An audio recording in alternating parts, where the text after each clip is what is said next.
Everybody loves a good home renovation show. When a fixer-upper gets transformed into a gorgeous home, it's like a dream come true.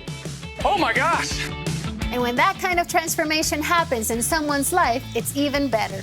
What needs renovation in your life? Your career? Your family? Maybe a relationship reno? Even when we can't see what could be, God sees that. We are a fixer-upper, and He does great work. Renovate, a special series designed to help you get the walls back up. Together, we'll discover God's blueprint for restoring your heart and home.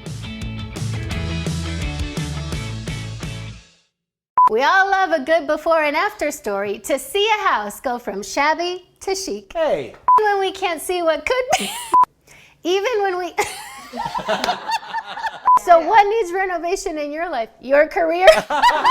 No, your career. What's up, guys? Welcome to Lakewood. I'm Pastor Kayra, and I want to welcome all of our live locations and everybody at Church Online. We're so glad that you guys could join us today. Now, last week, Pastor Tim kicked off a brand new series called Renovate. Anybody here watch shows on HGTV and think, I don't know, that renovation kind of looks easy? I don't know about you, but every time I watch one of those shows, I'm like, psh, that doesn't look so hard. I could do that myself. And then my husband looks at me, he's like, girl, I don't know what you're talking about because your favorite power tools are blush and lipstick. I'm like, man, that man knows me too well. Now, this series is actually based on the book of Nehemiah. And Pastor Tim talked about renovating our church, but also our lives this season. Because in many ways, if we're honest, we all have stuff in our life that's actually broken and could use some TLC. And that's why last week, Pastor Tim asked the question, what's broken in your world that breaks your heart? And he invited people up for prayer at the end of our services, and I am still in awe because the response was overwhelming. People came up for prayer at every campus for all sorts of global and personal renovations. There were relational repairs, relationships that are broken and need fixing. Some were spiritual, financial, emotional. I had the opportunity to pray for a couple who has a daughter. They have a daughter who hasn't been able to launch yet into adulthood. She really just spends her days smoking weed and sleeping in, and they are heartbroken over that. So they're asking God, renovate our daughter's heart.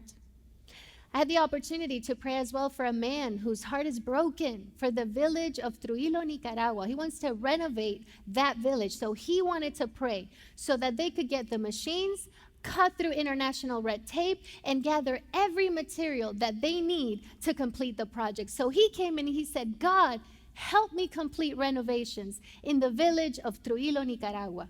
We prayed for folks facing surgery, rebuilding their health, rebuilding careers, people who felt God was calling them to help hurting people on the other side of the world. I mean, serious stuff. And today I just want to take a moment because we want to thank you for your incredible vulnerability and honesty. You know, at Liquid, we like to keep it real. We talk about real life and how faith actually factors into all those areas. And we just want to thank you for trusting our team with your prayers. Like our prayer teams, they walked away knowing we serve the best congregation in the world. And we want you to know today we're praying for each of you. Now, today we're going to continue taking a deep dive into God's divine blueprint for rebuilding your world in 52 days, also known as the book of Nehemiah. And if you're just joining us, I want to catch you up from last week because Nehemiah is an ordinary, everyday guy who's going about his business when one day he hears some disturbing news. Look at chapter 1, verse 3. The wall of Jerusalem is broken down, and its gates have been burned with fire. Now, this is devastating news for the people of God, because without walls, they're actually defenseless. They're vulnerable to attack. And at this point, the wall has been broken for 140 years. And when Nehemiah hears this, it hits him in a very emotional place. Verse 4 says, when I heard these things, I sat down and wept. Jerusalem is broken, and it breaks his heart. And God uses Nehemiah to change the world in 52 days.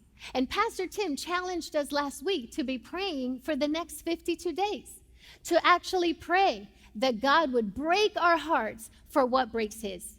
Have you been praying that? Can I ask you? because that is a dangerous but worthy prayer. And today I want to get super practical, especially if you are a man or woman of action, because today we're going to see Nehemiah standing up to take action and do something about the burden that God has placed in his heart. And that just speaks to my soul, because I have a bias towards action. I've always considered myself a woman with a bias for action. But if you're sitting here today and you think, I'm not really that kind of take action leader, like my influence, it's limited. So are my resources. Like, I'm just an average, ordinary person. Pastor Kayra, what can I do? Well, if that's you, I want to encourage you with this next part of the story, because I want to spotlight one little detail that may change your perspective. Do you recall what Nehemiah did for a job? He wasn't a king or a prophet or a priest. What did Nehemiah do? Look at the last verse in chapter 1. I was, what's the word, church? Cupbearer to the king. Nehemiah was cupbearer to the king of Persia, which is modern-day Iran. Do you guys know what the job of a cupbearer was? Every day, he would bring the king his cup of wine. But first, Nehemiah actually had to taste it to make sure it wasn't poisoned. So his job was to die in place of the king. In other words, he was expendable. Okay, Nehemiah was a glorified butler. He's like Alfred from the Batman movies, okay? He had no power, no prestige, and his job was to simply bring the king a drink. But God chose him to rebuild his world. And why is that? Because God is in the business of choosing average and ordinary people, humble people with a heart to help. And when Nehemiah heard about the broken down wall of his people, he was living in Persia, 1,000 miles away from that place. And he wept. He cried. He cared. He knew somebody's got to do something about this, and it might as well be me. And even though he didn't have a powerful position, Nehemiah had a powerful passion. So let that encourage you today, because our first lesson is that to rebuild your broken world, you don't have to be the best.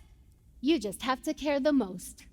You don't have to be the best for God to actually place a burden on your heart and use you in his rebuilding purposes.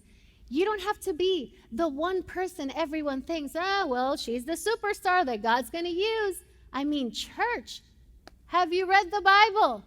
God uses ordinary, broken people all the time. People like Moses, chosen to lead Israel out of captivity, even though he had a speech impediment. Or Elijah, who was depressed and yet defeated all the prophets who were worshiping Baal. Or Nehemiah, a little cupbearer who rebuilt the wall in 52 days. So if you're sitting here today and you're thinking, I just don't feel strong enough, like I'm not really that smart, I'm not influential, how can God use me? I got news for you today. You don't have to be the best. You just have to care the most. And how do I know? Because God did it for me. Okay, my burden is that I want every man, woman, and child to encounter the truth of God's words, to experience the overwhelming, never-ending love of Jesus that can be found in the pages of the Bible, and actually apply that wisdom to their everyday lives. It's why I love to teach the Bible to people. But church, you have to understand, I'm from Puerto Rico, okay? Huepa. So English is not my first language. I wasn't born in the United States. I didn't grow up here. And my family and I, we speak Espanol in our house. Espanol is the language I use in my heart, in my thoughts, and in my prayer life. It is Espanol 24/7 every day. And just so that you can understand the struggle, I want to invite you into my crazy, okay? Every Sunday morning, I wake up and I come to church and I see many of you out there and you're all very nice and you're like, Pastor Kayra, how was your weekend? And I need you to know that on the inside, I'm like, nena, deja que te cuente lo que me pasó este fin de semana. But what you really get is, I'm well. How are you? You get the mental gymnastics that's required. And I'll be honest, after preaching 3 times on a Sunday, I am English fatigued. Okay, I mispronounce names, I forget words, my ESL comes out, and I actually crave time to speak in my mother tongue. No way could I be the best at preaching in English when it's my second language. And yet, God chose me to share the good news of the gospel with you because he gave me a burden, and I care a lot. And Nehemiah was just a cupbearer, but God put a burden on him, and he cared the most. I want you to look at chapter 2. In the month of Nisan, in the 20th year of King Artaxerxes, when wine was brought for him, I took the wine and I gave it to the king. Now, this little detail is really important because in chapter 1, when Nehemiah first heard the news about the wall, it was the month of Kislev. Okay, Nehemiah 1 tells us the story starts in the month of Kislev in the 20th year. And when he finally goes to the king, Nehemiah wants us to know it's the month of Nisan, which means in the Hebrew calendar, 4 months has elapsed between the time that Nehemiah heard the report of Jerusalem until he had an opportunity to speak to the king. 4 months where Nehemiah wept, where he mourned, fasted, prayed for God to do something about Jerusalem. Now, 4 months may not seem like a long time, but let's be honest, people. Who here even likes to wait 4 minutes, right? Like God puts a burden in your heart, and then he gives it time. Time, so that his courage can grow in you in accordance with your calling. God gives us a burden, and then he slows us down so that he can enlarge our hearts over the very burden that he's given us. That's why to rebuild our broken world, we need to understand renovations require patience. I know that some of you know what I'm talking about, okay? Like if you've ever been part of a renovating project, you know it always takes more time. Let's say you're redoing your kitchen and your contractor says, lady, it'll be done in 3 months. Guaranteed, it's actually going to cost, it's going to be twice as long and cost twice as much. In fact, I think you've probably heard the saying, there are 2 certainties in life, death and taxes. Well, I came here today to tell somebody there's another certainty in life, and it's delays and renovations, okay? Even though we don't like delays and nobody likes to wait, waiting is actually biblical.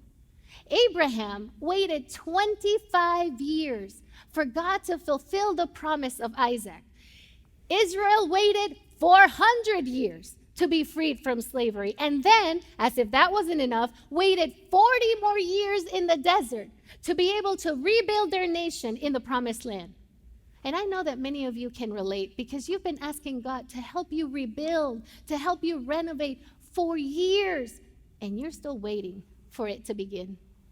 You've been waiting on God to free a loved one from the grasp of addiction, and you're still waiting for that renovation to start. You've been waiting for your adult children to give their life to Christ, and that rebuilding hasn't started yet. You've been waiting to start your own business. God gave you a burden to leave the marketplace, to start a new business, and nothing has happened. Waiting is hard. I get it. But do you know why it's hard? Because waiting actually reveals our impatience, and it teaches us to be patient, which I'm the first one to say nobody wants to be. But patience is a fruit of the Spirit that God actually wants to develop in all of his children, especially people who are going to change the world. That's why God chooses people who care the most, because when you care the most, you're also willing to wait for as long as it takes. And whenever you wait on the Lord, I need you to understand you're not wasting your time. You're investing it, because God is using that time to prepare both you and your circumstances so that his purposes will be accomplished. And when the right time arrives for you to act by faith, don't you dare delay. That's what Nehemiah has been doing all this time. When he heard about Jerusalem, he didn't rush into the king's presence and ask for a year's leave of absence. He waited for 4 months. He concealed his heavy burden from the king, and he presented it to God in private until God finally opened the door for him to talk with the king. And when he finally gets to be before the king, he knows what to do. It says, I took the wine and I gave it to the king. I had not been sad in his presence before. So the king asked me, why does your face look so sad when you're not ill? This can be nothing but sadness of heart. In other words, King Artaxerxes asks Nehemiah, why so glum, chum? And Nehemiah tells us, I was very much afraid. Now, why is he afraid? Because if Nehemiah was sad in the presence of the king, that was a breach of protocol. Like, kings like to be surrounded by happy people, okay? And in the king's eyes, Nehemiah was a Debbie Downer, a party pooper, and it could have cost him his job and even his life. But Nehemiah has been waiting for this moment, so he responds, may the king live forever. Why should my face not look sad when the city where my ancestors are buried lies in ruins and its gates have been destroyed by fire? And the king said to me, what is it you want? Now, this is the moment that Nehemiah has been waiting for. And it doesn't get any better than this, because he has the king of Persia, the most powerful man that he knows, asking him, what do you want?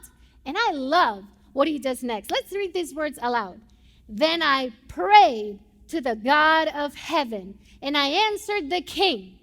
In other words, before Nehemiah talked to the king, he talked to God. You can tell a lot about a person, who they depend on, based on who they go to first. And this isn't a formal prayer, okay? This is more like a flare prayer. He shoots it up to God. He's like, Lord, help. It actually kind of reminds me of, what I do anytime one of my kids asks me about sex. I'm like, SOS, Lord, SOS, help me answer this well. So Nehemiah actually prays first. But why does he do that? Because waiting actually requires surrendering.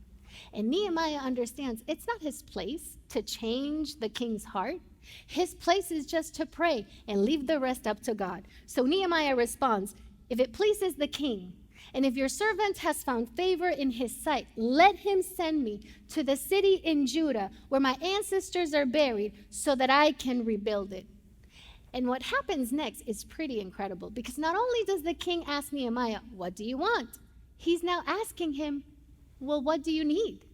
Look at verse 6. Then the king, with the queen sitting beside him, asked me, how long will your journey take? And when will you get back? It pleased the king to send me. So I said, what's the word, church? Time. Now this part is important, because Nehemiah understood that renovations require patience. He used this extra time to do two things: advanced planning and a lot of thinking. You see, when the king asked, how long are you going to be gone? Nehemiah didn't vaguely say, well, that's up to the Lord, king. No, he gave him a definitive time. It pleased the king to send me, so I set a time. Not only did Nehemiah give the king a definite time, he also laid out some definite requests that shows you, this guy has been doing some careful planning. Look at verse 7. I said to him, if it pleases the king, may I have letters to the governors of Trans-Euphrates so that they will provide me safe conduct until I arrive in Judah. And may I have a letter to Asaph, keeper of the royal park, so he will give me timber to make beams for the gates of the citadel by the temple, and for the city wall, and for the residence that I will occupy. Here we have Nehemiah making three big requests to the king. King, can I have time off? Because I'm going to go rebuild a wall. King, can I have letters to the governors? Because I need safe passage. Nehemiah didn't have any power, so he actually asked the king, can you leverage your power and protect me? And then this is the kicker, okay? Nehemiah was such a strategic planner, he requests, king, can I have resources? Can you give me timber, wood, so that I can rebuild? I mean, you got to give this guy a lot of credit, okay? Nehemiah may have been a little cupbearer, but he was a man with a plan. You probably heard the old saying, if you fail to plan, you plan to fail. And Nehemiah plans, and his planning meets opportunity. So he knows exactly how much wood he actually needs to rebuild the wall. You see, part of the benefit of approaching rebuilding with patience is that during that time, you can make plans carefully.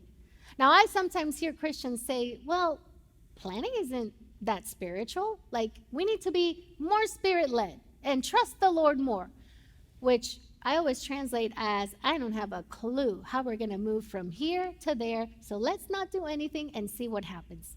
Now, I recognize that we can go to the other extreme of being so elaborate in our plans that we actually trust more the plans and not the Lord. But guys, it's not either or. It's not you either plan or you pray, it's both.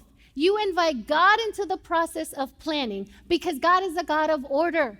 And the more that you plan, the more room you give the Spirit to move. It's what we saw last Sunday at all of our locations. Now, last Thursday, I took a friend out to dinner. And while we were talking, she said, what's your process for writing a message? And I said to her, if you really want to know, I pray and I plan all week long. Because if my burden is to share God's word, then I want to prepare, I want to pray, and I want to plan until it's not just written on paper, it's written in my heart. Because what I've discovered is that the more that I plan, the more impact God has. Because God honors careful planning and preparation in every step that fulfills a godly burden. And that's why I love Nehemiah, guys, because he shows us the biblical balance of waiting in God while thinking and planning about what we're going to do when God opens the door. And I can tell you that's the approach that we've actually taken here at Liquid as we start to reopen all of our campuses. You see, at Liquid, we have a burden for people who are far from God. People who are hurting. A burden for people like a family in Mountainside whose son has been isolated and bullied. He doesn't want to go to school. He doesn't want to go to sports. You guys know the only place he wants to go to? This church. Because he feels safe here with people around him that love him. That's who we want Liquid to open for. We want to reopen our campuses and we want to welcome people home. So we've been making plans carefully all this time. And as we wait and as we plan, we've actually been praying for the same three things that Nehemiah asked the king. We've been praying for the right time. You see, some of our campuses have been closed for the past 16 months. But we believe the time has come to open back up each of our locations. And we are thanking God for that. Amen, church? We've also been praying for safety. Guys, we've needed to be sure reopening was safe for you and your families, that COVID transmission rates were going to go down, and that the world was slowly starting to reopen. And lastly, we've been praying for resources. We've been praying and recalling our volunteers back into serving. We've been hosting events like worship nights and outreaches and volunteer parties so that we can have the resources that are actually going to lead us this June, this July, and this August to have a true homecoming at each of our locations. Now, last Sunday, my daughter Gabby served in Liquid Family. She's the cute girl with the gray jacket. But it was the first time that she was serving in 16 months. She serves in the toddler phase here in Parsippany. And all throughout the pandemic, she missed her toddlers, man. She loves your kids. You have to know, that girl loves your babies. And before the pandemic, she'd always come home on Sundays, and I'd be like, honey, how did it go? And she's like, boy, those toddlers kick my butt, but they're adorable. And I realized, God actually gave my 12-year-old girl a burden to be part of welcoming kids into his house and showing them the love of Jesus. And last Sunday, when she was finally able to serve again in person, she was so excited to be back serving that she came with me to church at 7 a.m. without complaining. It was a true Sunday miracle. And if God can place a burden in the heart of a 12-year-old girl, he can do the same for you. Maybe your burden is for high schoolers who are coming back from this pandemic more anxious and more depressed after months of isolation. Maybe it's to share the love of Jesus with a group of men and women in a small group. Whatever it is, I want you to know we have been carefully planning at Liquid for all of this. And we need your help. As you return to church, we need all hands on deck. We need volunteers in every ministry to help rebuild our church together. So if you're waiting to be asked, personally by a pastor, I'm asking you, okay? All you need to do is sign up at liquidchurch.com/dreamteams. And I'll be honest, when my daughter and I were walking to the toddler room, she said, Mom, I'm really excited to be here and be back, but I'm really nervous. And I looked at my girl, and I've never been prouder to actually say to her, honey, we have planned and we have prepared for you to return as a church, so you don't need to worry about a single thing and just enjoy yourself.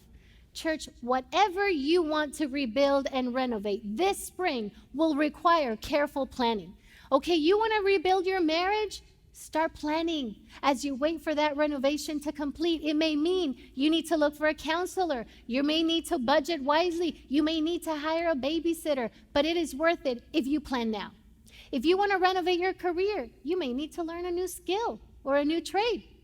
You may want to rebuild your finances. Can I ask? Plan to cut off those credit cards. Take our FPU class. Prepare a budget.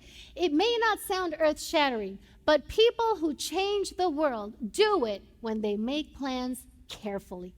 Because here's the truth. While you wait for the renovations to start and you honor God by making plans carefully, the gracious hand of God will be upon you. That's what Nehemiah discovered. After he made his 3 requests to the king, Nehemiah says this, and because the gracious hand of my God was upon me, the king granted my requests. Church, Nehemiah was intentional about praying and waiting on God on the front end of all of his plans, so he knew where to put glory in the back end. Because when you front load something with prayer, you give God all the glory when it actually takes place. Now, this doesn't necessarily mean you're not going to face opposition. Okay, the opposition that Nehemiah faces actually becomes more and more challenging as this drama unfolds. But you got to come back next week to hear all the juicy details of this part of the story. But this brings me to the final point that I want to make today. And that is that it's your job to put God first. It's his job to take care of the rest. Because when Nehemiah finally makes it to Jerusalem, he safely gathered with all of the materials that he needed. He calls the people of Jerusalem and he tells them, guys, you see the trouble we're in.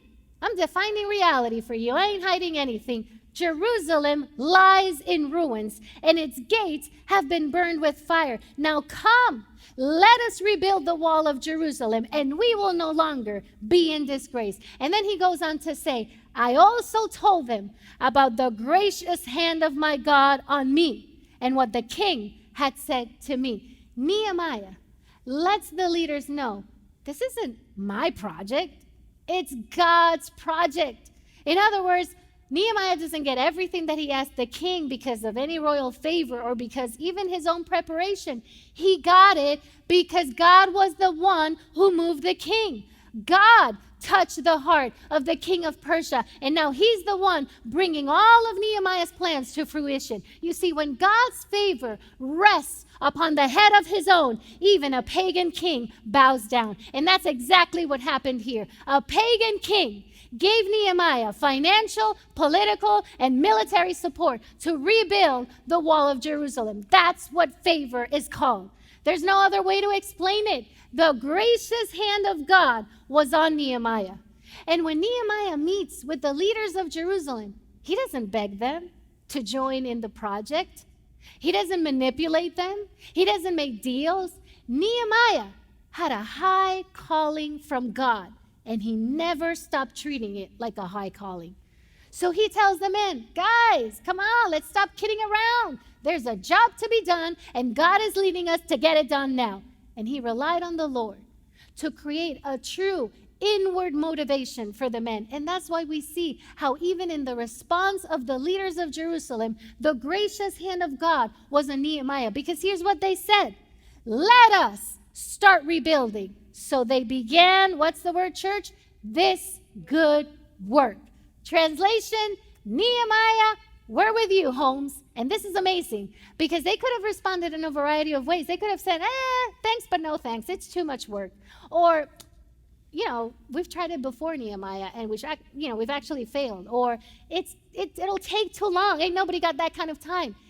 Anytime God's people said, let's arise and build, you know what the enemy's going to say? Let's arise and stop them. But these leaders know that they have been called to something. So they understand God's hand is at work here. Nehemiah's heart, his prayers, his boldness, his action, his wisdom, all of it put God first. And as a result, God blessed the rest by moving the hearts of the leaders to do this great work. The gracious hand of my God is on Nehemiah, but it's also on you, Liquid Church. In fact, turn to your neighbors right now and say, the gracious hand of my God is on me. I get that this is a tall order, but I believe now more than ever before, we need to be men and women who seek to put God first before we actually do any planning, any strategizing, or take any kind of action. And if God can do all of this through a little cupbearer, he can do it through you as well. How do I know? Because you don't have to be the best. You just have to care the most. So let me ask you, what's God's calling you to do about your burden? He's saying, have patience, but then make plans carefully. I've shared with you today the burden that God has given Liquid Church. We want to reopen all of our campuses for every person that is hurting, lost, and far from God. And today I want to ask you to be praying for the next 52 days about what your part is in all of this, because you have a part to play. And as you pray, I want you to ask yourself, what's my next step? Is it to be a mentor to kids? Is it to be a small group leader? Is it to welcome people every week in the auditorium or outside in the parking? I want you to ask yourself, what's my next step? And then I want you to take it today. Because if you have the courage to act on the burden that God has placed in you, he will have the power to help you complete it. Amen, church? I want to finish today by praying for all of us. So I want to invite you to stand right now, wherever you are. We're going to finish today's service by praying. So let me bow our heads and pray. Father, I thank you. I thank you for your word. I thank you that you remind us today through the story of Nehemiah that you choose average, ordinary people. You break their heart for what breaks yours. And when we put you and all of our plans into your hands, Lord, you do incredible things. We are wanting you to choose us into the great works that you have prepared in advance for every person under the sound of my voice. And so today I ask that you would move powerfully in the hearts of your people, that you would give them a clear vision of what's the next step that you want them to make, and that you would fill them with the courage to do it, Lord, to not be dissuaded, to not be believing any of the lies that the enemy would want them to believe that would hold them back, but instead to say, send me, Lord, I will go. And so I thank you just for your word, for our time together today. And we pray all this in your son's name. Amen.